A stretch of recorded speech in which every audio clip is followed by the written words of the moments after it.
In the annals of football history, few moments capture the raw intensity and drama of the sport. It's quite like the infamous clash between Norman Hunter and Francis Lee.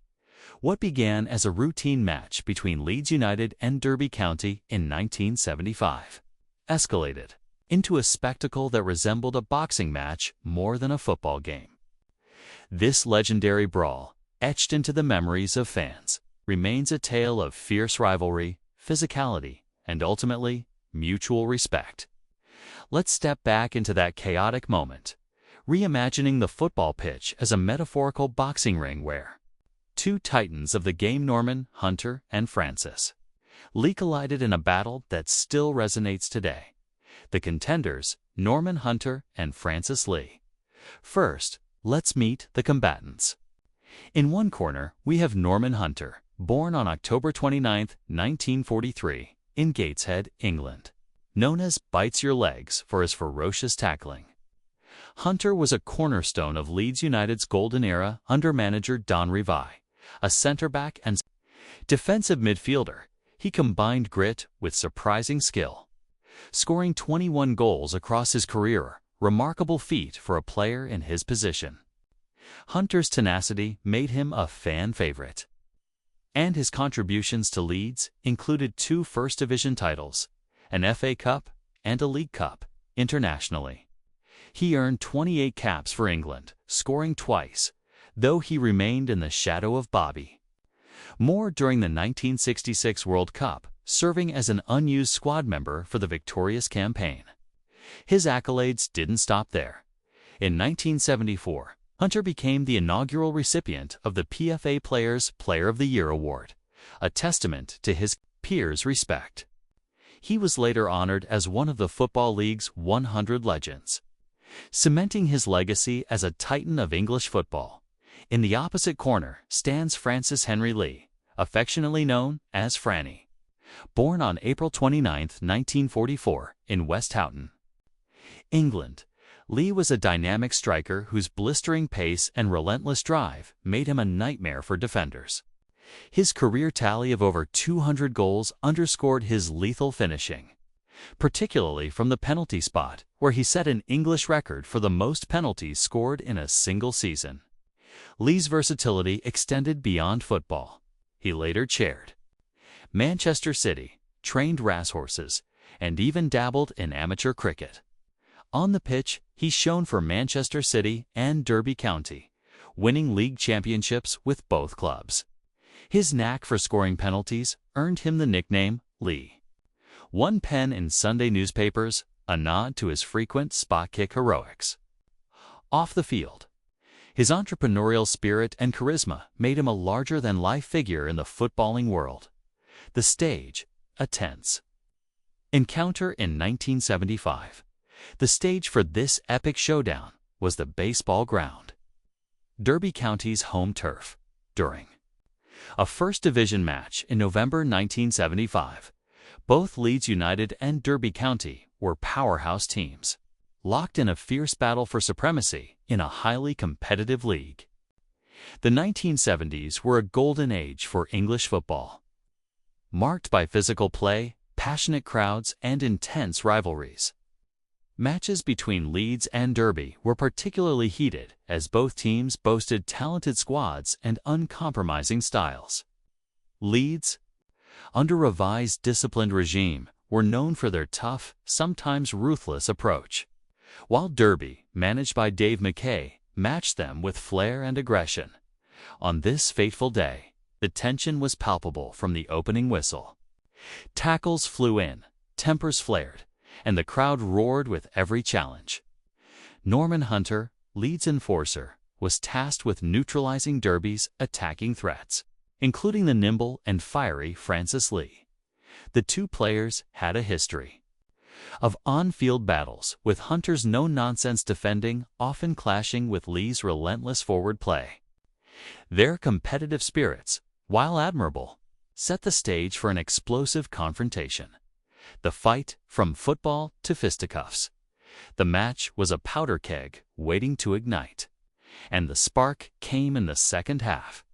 As the game grew increasingly physical, Hunter and Lee were at each other's throats, exchanging shoves, elbows, and verbal jabs. The tipping point arrived when Hunter delivered a characteristically robust tackle on Lee, catching the striker with enough force to send him sprawling. Lee, never one to back down, sprang to his feet, his temper boiling over. What followed was a scene straight out of a boxing ring. The two players squared up, fists raised, and began trading punches in the middle of the pitch. This wasn't a mere scuffle or a momentary lapse in judgment. The exchange was a full-blown brawl, with both men landing blows as teammates. Referees and linesmen scrambled to intervene.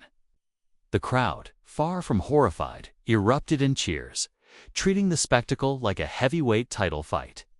The referee, struggling to restore order, issued red cards to both players, sending them off the field in disgrace. But even as they trudged toward the tunnel, Hunter and Lee continued their verbal sparring, each man refusing to yield. It was a moment that encapsulated the raw, unfiltered passion of 1970s football, a time when the line between sport and combat was razor-thin. The fallout, fines, suspensions, and media frenzy. The Football Association (FA), the governing body of English football, was quick to respond. The brawl was a black mark on the sport's image, and the FA was determined to make an example of Hunter and Lee. Both players were slapped with fines, though exact figures from that era are murky. Such penalties typically ranged from a few hundred to a few £1,000, a significant sum at the time. More painfully, both faced suspensions, sidelining them for several matches. For professional footballers, missing games was a harsh blow, both to their team's campaigns and their personal pride. The media, predictably, had a field day. Newspapers splashed the fight across their front pages, with headlines decrying the disgrace while simultaneously reveling in the drama. Fans, too, were divided. Some condemned the players' lack of discipline, while others saw it as a thrilling display of the sport's raw edge. The incident became a talking point in pubs and living rooms across England, cementing its place in football folklore, reflections, and reconciliation. Years later, both Hunter and Lee reflected on the incident with a mix of regret and humor. In an interview with TalkSport, Hunter admitted he wasn't proud of the fight, acknowledging it as a low point in his career. Yet he also revealed a surprising fondness for facing Lee on the pitch. "There were some players I didn't like playing against, but I actually enjoyed playing against Franny," he said. The respect was mutual. In a chance encounter years later, when Lee was chairman of Manchester City, the two crossed paths at a stadium. As they met at the top of a staircase, Hunter braced himself for tension, only for Lee to flash a grin and quip, "Let's go in that boardroom and finish that fight."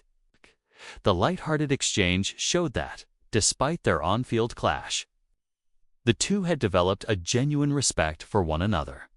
The legacy of two legends, the story of Hunter and Lee, extends far beyond their 1975 brawl. Both men left indelible marks on football, not just through their performances, but through their personalities and contributions off the pitch. Norman Hunter's legacy at Leeds United remains untouchable.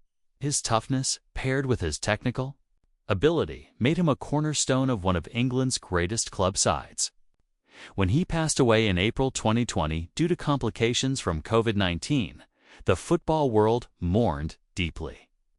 Leeds United and fans worldwide paid tribute to a man remembered not just as a fierce competitor, but as a warm, generous individual. Francis Lee, in a heartfelt tweet, expressed his sorrow, "So sad to hear about Norman Hunter. A great defender and a wonderful person. He was loved and admired by everyone who knew him. Rest in peace." Tragically, Lee himself faced a battle with cancer, diagnosed in the years following Hunter's death. The football community rallied around him, reflecting the immense respect he commanded. Despite fighting with the same tenacity he displayed on the pitch, Lee succumbed to the disease in October 2023. His passing left a void in the sport, but His legacy as a goal-scoring maestro, a charismatic leader, and a beloved figure endures, a symbol of rivalry and respect. The Hunter-Lee fight is more than a footnote in football history. It's a snapshot of an era when the game was as much about grit as it was about skill. The 1970s were a time of fierce rivalries, where physicality was a badge of honor, and players like Hunter and Lee embodied that spirit.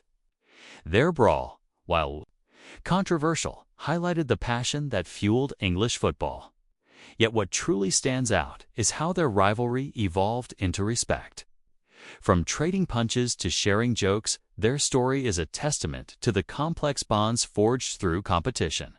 Fans still recount the tale with a mix of awe and amusement, marveling at the intensity of that day in 1975. The incident didn't define Hunter or Lee, but it added a colorful chapter to their storied careers. Both men transcended their moment of infamy, leaving behind legacies of excellence, resilience, and humanity.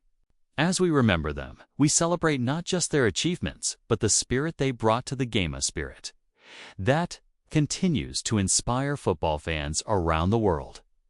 What do you think of these footballing legends? Share your thoughts in the comments and let us know which iconic players or moments you'd like us to revisit next.